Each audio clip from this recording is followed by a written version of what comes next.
안녕하세요, 사무엘입니다. 오늘은 창세기 47장 묵상 나눔을 좀 이제 해보려고 하는데요. 오늘 말씀은 요셉이 자기의 이제 가족들을 모두 애굽으로 이제 데리고 옵니다.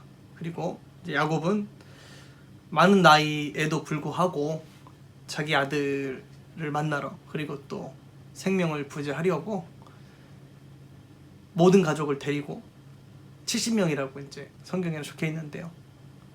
애굽으로 떠나게 됩니다. 그리고 나서 이 야곱은 바로 애굽의 바로를 만나게 됩니다. 그리고 바로가 야곱에게 몇 가지 질문을 하죠.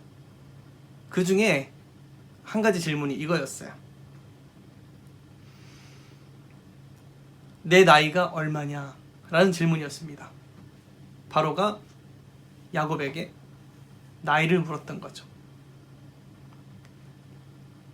그러자 야곱이 자기 나이를 얘기하는데 그 부분이 참 인상적이었어요. 저는 뭐라고 야곱이 대답을 하냐면,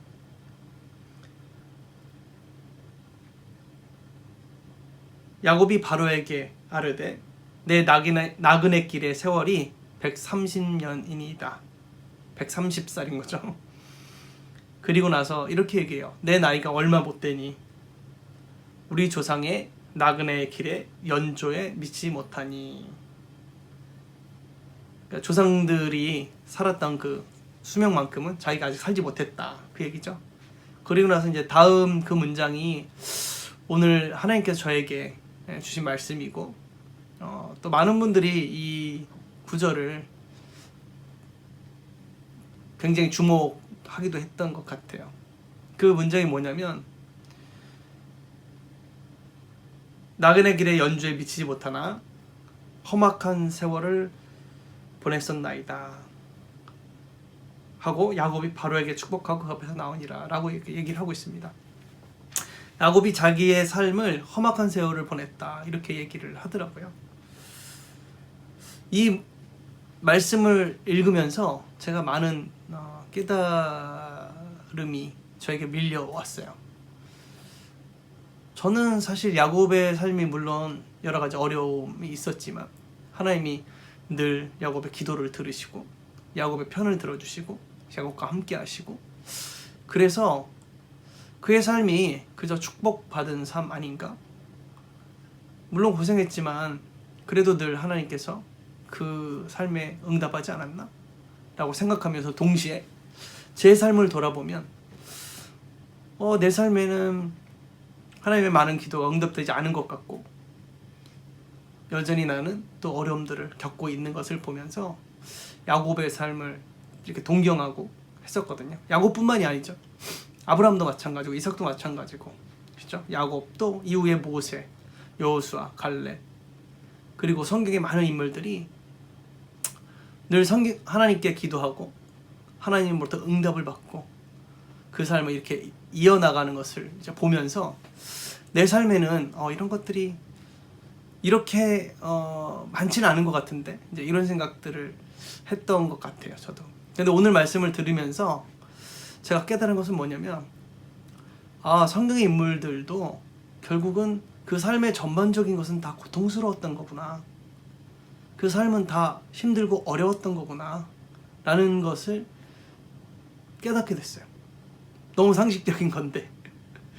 그리고 보니까는 성경의 많은 인물들이 사실 그 삶 전체가 그들에게는 어려움과 고통이었구나 라는 생각을 하게 되었습니다. 아브라함도 보면은, 그쵸? 그가 갈 때 우르에서 나와서 하나님의 인도하심을 받아서 살았던 그 삶들이 대체적으로는 어렵고 힘든 삶이었고, 그 어렵고 힘든 삶, 그래서 거의 무너질 것 같은 그 위기 속에서 하나님께 나타나서 그를 구원하셨던 것이고, 이삭이 대체적으로는 사실 평탄한 삶을 살았지만 사실 아들들을 일찍 떠나보내야 했던 그런 또 고난이 있었고, 야곱은 뭐 말할 것도 없죠. 모세 또 말할 것도 없죠. 그렇죠? 여호수아 말할 것도 없죠. 여호수아도 정복 전쟁을 해야 되는 그 삶이 전체였잖아요. 전쟁이 어떻게 보면은 그 인생의 전체였고, 그 이외에 뭐 사사들 다 마찬가지고 예언자들 다 마찬가지고 다니엘 뭐들 잘됐다고 생각하지만 사실은 이방 나라의 포로였고 느헤미야 얼마나 고생 많이 했습니까? 그러고 보니까 결국엔 그 모든 성경의 인물들이 다 고통스러운 삶을 살았구나 라는 생각을 하게 되었어요. 아, 그렇구나. 우리 인생이 기본적으로 우리에게는 어려움과 고통이구나. 이것을 만약에 받아들여지지 않는다면 우리가 과연 진실을 마주할 수 있을까? 이런 생각을 했습니다.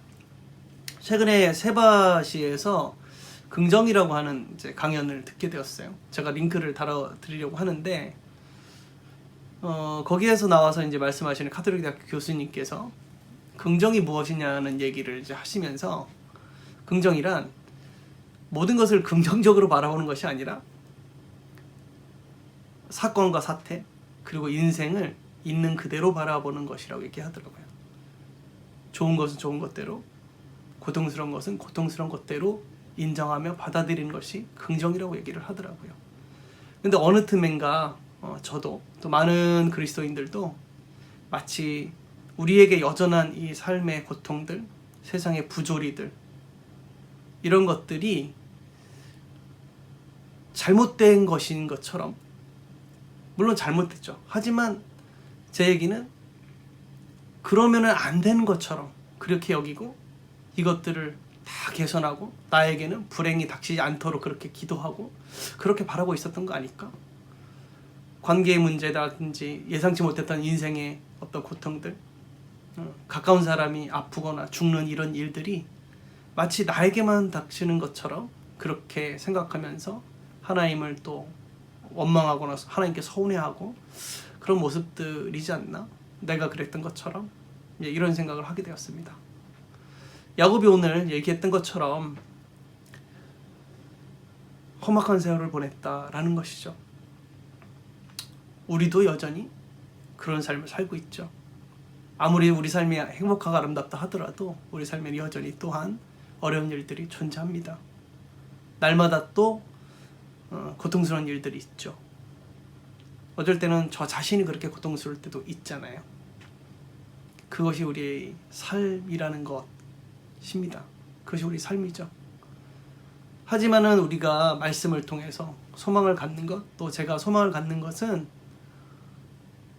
그 와중에 빛을 비춰주신 하나님, 극심한 고통과 또 어려움 가운데서 우리를 구원하시고 인도하신 하나님, 무의미할 것 같은 우리 인생 가운데 의미를 전해주시는 하나님, 또 장차 다가올 하나님 나라가 우리에게 그 사막 가운데 피어나는 꽃처럼 소망을 갖게 한다는 사실이 아닐까 이렇게 생각합니다. 많은 곳에서 어려움을 겪고 있는 우리 졸업생들, 그죠? 유럽에도 있는 친구들, 한국에 있는 친구들, 또 새로운 길을 찾아서 모색하는 많은 우리 친구들, 지금의 삶이 여러분에게 고통일지 모르겠어요. 안타까운 말이지만 세상은 원래 그렇습니다. 인생은 험악한 것이에요. 그것을 먼저 받아들임으로써 사실은 우리가 진실을 맞닥뜨릴 수 있는 거 아닌가?